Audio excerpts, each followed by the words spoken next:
बांगलादेशांवर झालेला अत्याचार सीमेला पोहोचलेला होता। अशा वेळेला स्वतंत्र देश करून देण्याचं काम या हिंदुस्थानाने केलेलं आहे। पण आज त्याच बांगलादेशामध्ये हिंदूंची मंदिरं तोडली जात आहेत, बुद्ध विहार तोडले जात आहेत, गुरुद्वार तोडले जात आहेत। अतिशय भयंकर अशा प्रकारची परिस्थिती कोरोना काळामध्ये ज्या इस्कॉन मंदिरांनी यांना भोजन घातलं हे तर मुळात भुक्कडच आहेत आणि भुक्कडच राहणार आहेत। पण इस्कॉन मंदिरांनी त्यांना कोरोना काळात भोजन घातलं आणि भोजन घालणारे आज ते उलटले महाराज। कारण नसताना चिन्मय प्रभूंना ज्यांनी बंदिस्त केलं, नवे नवे आपले काही संत होते जे भारतात येत होते, त्यांच्याकडे विजा असताना देखील त्यांना धरलं, महिलांवर रेप केले। एका महिलावर 20-20, 30-30 लोकांनी रेप केल्याचे अनेक बातम्या समोर आल्यात। आताच एक बातमी आलेली आहे की एका मुलाला एका माणसाला खिळे ठोकून मारलं महाराज। यांचा इतिहास आहे। या लोकांना आपण काय अपेक्षा करू शकतो? ज्या औरंगजेबाने स्वतःच्या बापाला जेलमध्ये घातलं, स्वतःच्या भावाचा शिर कापलं महाराज। दारा शिकाहो हा औरंगजेबाचा सख्खा भाऊ होता। पण या दारा शिकाबद्दल एक माहिती सांगेल आपल्याला। हा जरी मुस्लिम होता तरी हिंदू आणि मुस्लिम समन्वय साधण्याचा प्रयत्न करणारा एक उपनिषदांचा, वेदाचा, शास्त्राचा अभ्यास करणारा एक अभ्यासक होता आणि तो त्यावेळेला राजगादीवर बसणार होता आणि तो औरंगजेबाचा सख्खा भाऊ होता। पण औरंगजेबाने त्याचं शिर कापलं महाराज। यांना सख्या बापाशी काही घेणं नाही, सख्या भावाशी काही घेणं नाही आहे। आणि म्हणून त्याकरता आपण पावलं उचलणं अतिशय महत्वाचं आहे। यांनी तर सुधारलं पाहिजे। आपण तर आदर्श देतो अशा काही लोकांना, डॉक्टर अब्दुल कलाम सारख्यांना वंदन करतो आपण। ते मुसलमान होते, देशाचा राष्ट्रपती त्यांना बनवला। सनातन हा कुठल्याही धर्माचा द्वेष कधी करीत नाही, परंतु आम्हाला निष्क्रिय बनवलं गेलं। आम्हाला हे शिकवलं गेलं कोणी एका गालात मारे दुसऱ्या गाल पुढे करा।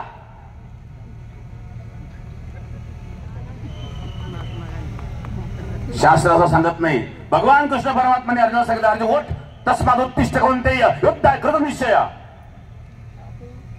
ज्याला दोन्ही सैन्याच्या मध्ये रथ नेऊन उभा केला, सेनयोरुभयोर्मध्ये रथम स्थापय मेच्युत यावदेता निरीक्षेहम योद्धु कामान औषधान। अर्जुन म्हणतो दोन्ही सैन्याच्या मध्ये माझा रथ नेऊन उभा करा। आणि द्रोणाचार्य भीष्माचार्यांना पाहिलं, कथम भीष्म संके द्रोणम च मधुसूदन ईश्वरी प्रतिवश्यामी पूजा रहार वरी सुदन। हे सर्व पूजनीय आहेत, मी याला मारू शकत नाही। भगवान म्हणजे अर्जुन उठ, अशोचानन अशोचस्तम प्रज्ञावादांश भाषसे गदा असून गदा असूंश न अनुशोचन्ति पंडिताः। तू पंडितासारखा बोलतो, पंडित नाही आहेस, नको तो विचार करतोयस। तुझ्या समोर द्रोणाचार्य गुरु असू द्या, भीष्माचार्य असू द्या, ते अन्यायाच्या बाजूने उभे आहेत आणि अन्यायाच्या बाजूने जो असेल त्याच्याशी लढणं हे तुझं कर्तव्य आहे। म्हणून तस्मात् उत्तिष्ठ कौन्तेय युद्धाय कृतनिश्चय। आमची संस्कृती आम्हाला हेच सांगते। सनातन संस्कृती आम्हाला हे सांगत नाही एका गालात मारे दुसऱ्या गाल पुढे करा। हे मूर्खपणाचे विचार आहेत। एकतर कोणी गालात का मारावी, त्यांनी गालात का मारावी हा प्रश्न आहे, आणि त्यांनी मारून आपण सहन का करावं हा दुसरा प्रश्न आहे। कोणी कोणाच्या गालात मारू नये। कोणीही जीवाचा नघळू मत्सर वरम सर्वेश्वर पूजनाचे। भगवंताची खरी पूजा तर हीच आहे, कोणाचा मत्सर देखील करू नये, द्वेष करू नये। मा हिंसाच सर्वभूतानी, कुठल्या जीवाची हिंसा कधीच करू नये। पण हिंसा कोणी करीत असेल तर ते सहन का करावी।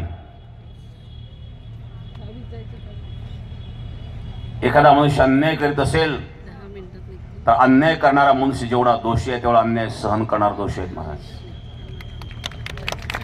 आजपर्यंत आपण अन्याय सहन करीत आलो, हाच आपला मोठा दोष आहे. अन्याय करूच नाही, पण अन्याय केलेला सहन देखील करू नये. आपल्या सर्वांना माहित आहे, योगेश सद्गुरू गंगागिरी महाराजांच्या शब्दामध्ये जे आमचं वक्तव्य होतं, याच उद्देश होतं. आणि बांगलादेशामध्ये होणारे हिंदूंवर अत्याचार, त्या अत्याचारावरच आम्ही बोलत होतो. आणि त्या अत्याचार बोलत असताना एक उदाहरण फक्त आम्ही सांगितलं, त्याचे भयंकर परिणाम तुम्ही पाहिले. हे नीच विचाराचे लोक रस्त्यावर आलेत. एकीकडे सांगतायत आमचा संविधानावर विश्वास आहे, हातामध्ये तिरंगा घेऊन, आणि तुम्ही आंदोलन करतायत. पण संविधानावर तुमचा विश्वास आहे, न्याय व्यवस्थेवर विश्वास आहे, तर मग जाळपोळ करण्याची काय आवश्यकता आहे? शिरतनशे जुदा नारा लावण्याची काय आवश्यकता आहे? विश्वास ठेवा ना संविधानावर.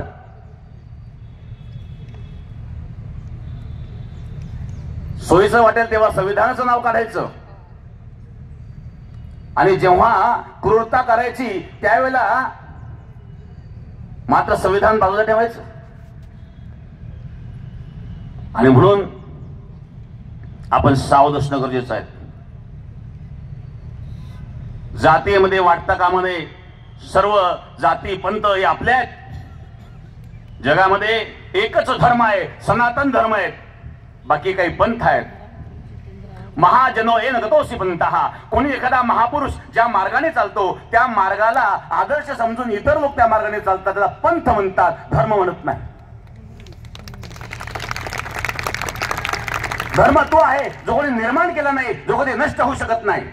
नित्य सर्वगतस्थाणु अचलोयम सनातनः. जो नित्य आहे, सर्वगत आहे, अचल आहे, तो सनातन आहे आणि तो धर्म आहे.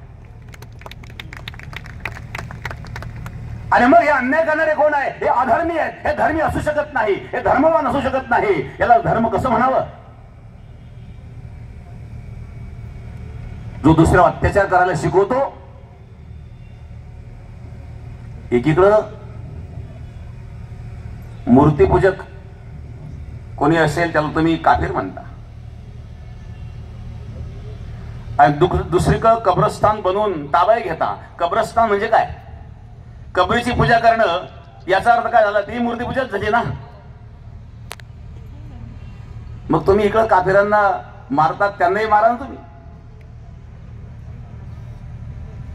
कब्रस्तानची पूजा चालते तुम्हाला, आणि मूर्तीची पूजा चालत नाही. फक्त कब्रस्तान कशा करता आहेत? ताबा घेण्याकरता. फार दुःखद घटना आहे.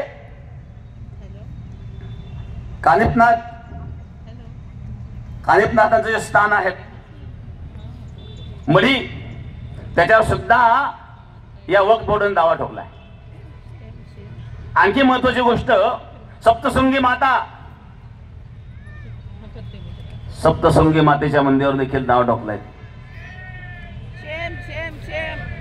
यापेक्षा दुर्दैव काय असू शकतं? आणि म्हणून सरकारला देखील आमची विनंती आहे, सरकारने अशा प्रकारे, आम्ही कुठल्या धर्माच्या विरोधात नाही आहेत, पण कोणी अधर्म करीत असेल, अन्याय करीत असेल तर कठोर निर्णय सरकारने घेतला पाहिजे. आणि सरकार जर कठोर निर्णय घेऊ शकत नसेल तर हा समाजाने आपलं पुढे आलं पाहिजे. आपण पाहिलं सर्व सनातन एकत्रित झाले आणि त्याचा निर्णय 23 तारखेला आपण पाहिला. अजून हा सनातनी थोडा जागृत झाल्यावर एवढं दिसतंय. पूर्ण जर जागृत झालं तर संपूर्ण विश्वाला उलथा पालथा करण्याची क्षमता आपल्यामध्ये आहे. अमेरिकेचा अध्यक्ष सुद्धा हिंदू निवडू शकतो. पण अशा प्रकारची वाट पाहू नये. सर्वांनी एकमेकाशी प्रेमानेच वागलं पाहिजे. प्रेम हे शब्दाच्या पलीकडे अनिर्वचनीय प्रेम स्वरूपम. परंतु प्रेमाला जर कोणी तुळवण्याचा प्रयत्न केला तर त्याला तुळवण्याची जबाबदारी सुद्धा आपली आहे, हे लक्षात ठेवा. तुकोबारायांचे उदाहरण आहेत. करता नव्हे नीट श्वानाचे पूस, कुत्र्याचं शेपूट सरळ होतच नसतं. बरं का, एका माणसाचा ऍक्सिडेंट झाला आणि खाली पायामध्ये हाडांचा चुरा झाला. डॉक्टरांनी सांगितलं ऑपरेशन करावं लागेल. हॅलो डॉक्टर साहेब, काही करा पण माझा पाय वाचवा. डॉक्टरांनी मी प्रयत्न करतो. डॉक्टरांनी दुसरं हाड टाकलं आणि त्याचा पाय वाचला.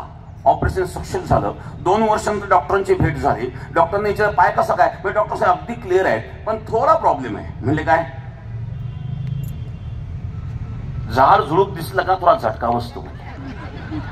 डॉक्टर म्हणजे तेवढा प्रॉब्लेम राहणारच आहे कारण ते कुत्र्याच्या पायाचं हाड आहे. हाडाने सुद्धा त्याचा गुण सोडला नाही. आणि म्हणून या जगामध्ये प्रत्येक काळामध्ये अशा प्रकारचे अन्याय आणि अत्याचार करणारे कुत्रे असतातच. त्यांना कंट्रोल करण्याचं काम वास्तविक सरकारचं आहे.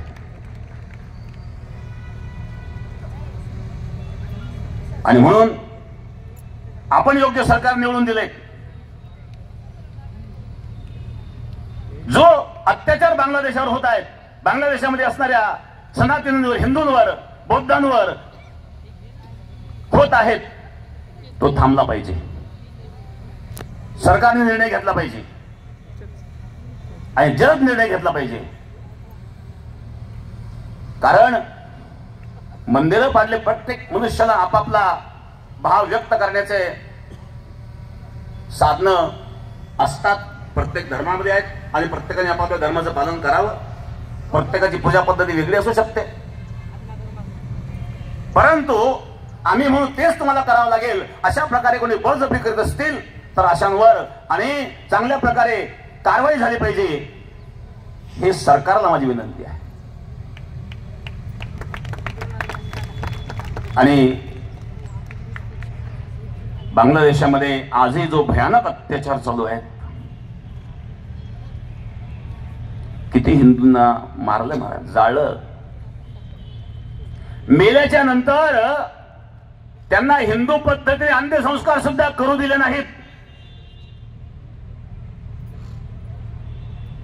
मी तर आमच्या भारतवासियांना किंवा भारत सरकारला सांगेल, काही लोक म्हणतात आतंकवादाचा धर्म नसतो.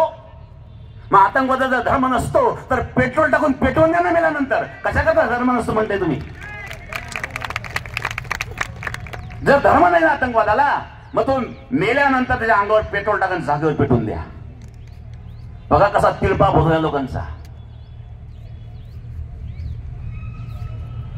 का अत्याचार सहन करायचे. आणि म्हणून बांगलादेशामध्ये जे घडतंय त्यांचा मी या ठिकाणी निषेध व्यक्त करतो. पण आपण सावध राहावं. आपण जर सावध राहिलं नाही, पुन्हा मी सांगेल, असे जर तुम्ही जातीमध्ये वाटले जाल तर जी परिस्थिती बांगलादेशात निर्माण झाली ती आपल्याला का होणार नाही. म्हणून धर्माबद्दल, धर्माचं रक्षण करणे आपलं प्रत्येकाचं कर्तव्य आहे. धर्माचं रक्षण आपण कराल तर धर्म आपलं रक्षण करेल. धर्म रक्षते रक्षिताः. धर्म तर चांगलंच शिकवतो. मग या वाईट घटनेसमोर काय येतात, येत असतील तर दंड करा. तुकाराम महाराज सांगतात, अन्यायाशी राजा न करिता दंड बहुत ते दंड पिळतील. राजा जर अन्यायाला दंड करीत नसेल तर अन्याय करणाऱ्याचा उत्साह वाढत असतो, अन्याय करण्याचं मनोबल वाढत असतं. अन्याय करण्याचं मनोबल तोडलं पाहिजे, अशी कठोर शिक्षा त्या ठिकाणी दिली गेली पाहिजे. म्हणून याकरता कायद्यामध्ये सुद्धा काही बदल करून आणि अन्याय करणाऱ्याला कठोर शिक्षा मिळाली पाहिजे, ही विनंती माझी सरकारला असेल. आणि बांगलादेशामध्ये पीडित असणारे जे हिंदू आहेत, पीडित असणारे संत आहेत. महाराष्ट्रामध्ये सुद्धा माग एक प्रकार घडला, पालघरला 2 साधूंना मारलं. व्हिडिओ आपण पाहिला असेल. ते साधू त्या पोलिसांकडे जायचे आणि पोलीस त्यांना समाजामध्ये ढकलत होते. काय केलं सरकारने. त्या साधूंना मारणाऱ्यांना शिक्षा झाली का झाली नाही. याचा अर्थ सरकारने सुद्धा या ठिकाणी सावध असलं पाहिजे. आम्ही तुम्हाला हक्काने निवडून दिलेले आहेत, आता बोलण्याचा आमचा हक्क आहे.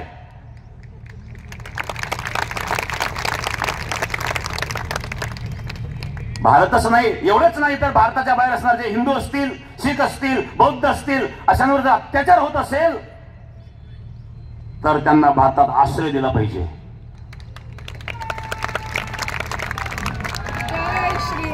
कुठे जाणार ते? आणि म्हणून बांधव म्हणून आपण सर्वांनी त्यांना स्वीकारावं. आणि आज या ठिकाणी आपण सर्व या आक्रोश मोर्चाला उपस्थित झालात. मी या बांगलादेशामध्ये घडणाऱ्या ज्या घटना आहेत त्याचा निषेध या ठिकाणी व्यक्त करतो. आणि आपण सर्वांनी एकत्र येऊन अशाच प्रकारे बलशाली व्हावं, बलवान व्हावं की अन्याय करण्याची हिंमत होणार नाही अशा प्रकारची आणि बल शक्ती आपल्यामध्ये भगवंताच्या कृपेने निर्माण हो, हेच मी प्रभूचरणी प्रार्थना करतो. धर्म की अधर्म का नाश हो, अधर्म का प्राणियों में विश्व का सनातन हिंदू धर्म की गौ माता की